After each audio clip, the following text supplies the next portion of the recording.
Welcome back to part 23 of our 150-part IPDRG masterclass.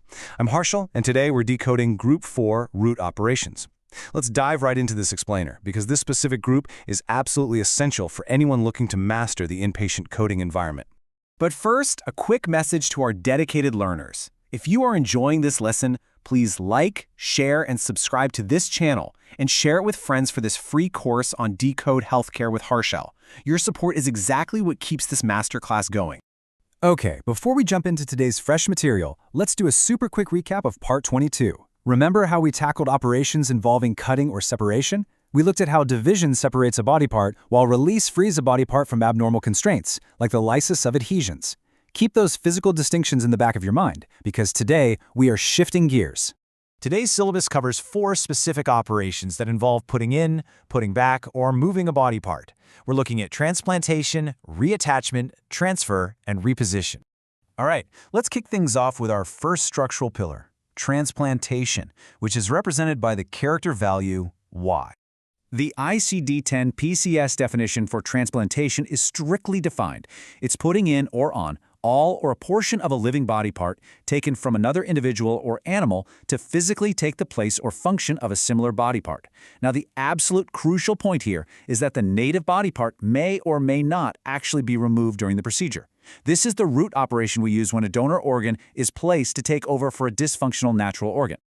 What's really fascinating here is how we capture the genetic compatibility of that transplanted part. Listen up, because this is highly testable.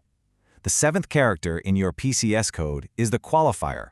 Allogenic means the donor is from the same species, so another human, like your standard heart or liver transplant.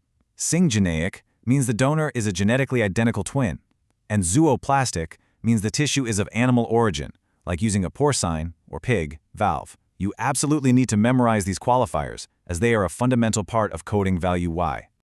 Moving right along to our second operation, reattachment, coded with the character value M. Reattachment is defined as putting back in or on all or a portion of a separated body part to its normal location or another suitable location.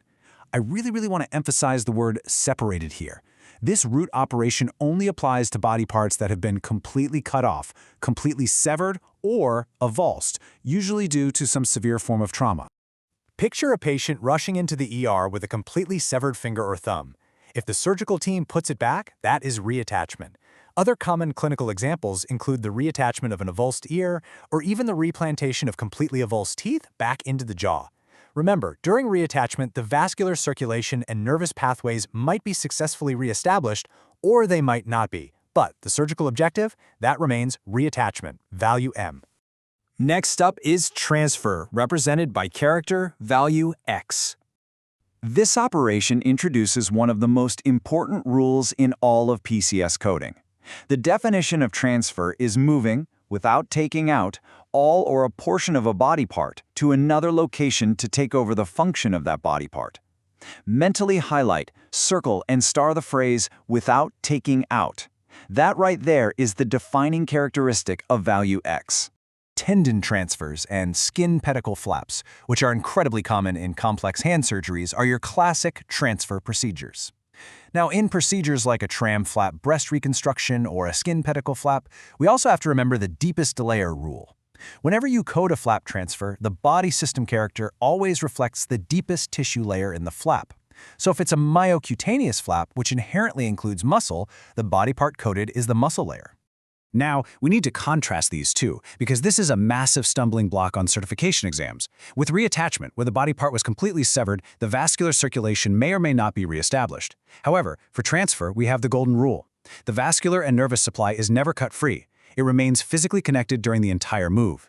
If a surgeon severs the blood supply completely before moving it, actually scratch that, if they cut it free at all, it is no longer a transfer. This intact vascular connection is literally what defines value X. And finally, our 4th root operation for this module is reposition, coded with the value S. Reposition is defined simply as moving all or a portion of a body part to its normal location or other suitable location. Practically speaking, this means the body part is being moved from an abnormal location or from a normal location where it just isn't functioning correctly into a new, correct anatomical position to do its job. The absolute most common use case you're going to see for reposition in the inpatient setting is fracture reduction. Whether the surgeon performs an open reduction with internal fixation, an ORIF, or a closed reduction of a displaced fracture, what are they doing? They're moving that displaced bone back to its normal anatomic location. Therefore, fracture reductions are always coded to reposition, value S. Aside from fracture reductions, there are a few more key clinical applications for reposition that you should just commit to memory right now.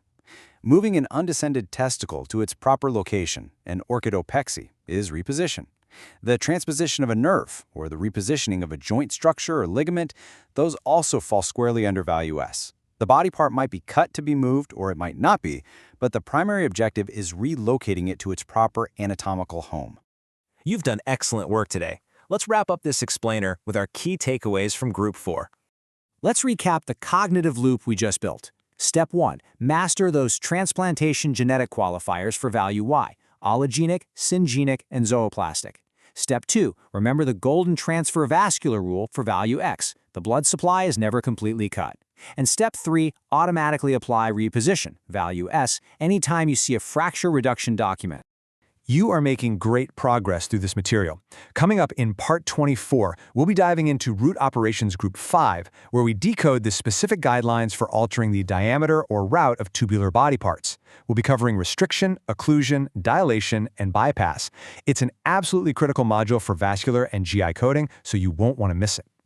Before we go, a quick reminder. If you are enjoying this lesson, please like, share, and subscribe to this channel, and share it with friends for this free course on Decode Healthcare with Harshal. I'm going to leave you with this final provocative thought to test your knowledge before you sit for your certification exam. If a surgeon cuts a flap entirely free before moving it to a new location, why can it never be coded as a transfer? Think back to our golden rule. Until next time, keep decoding, keep learning, and I'll see you in Part 24.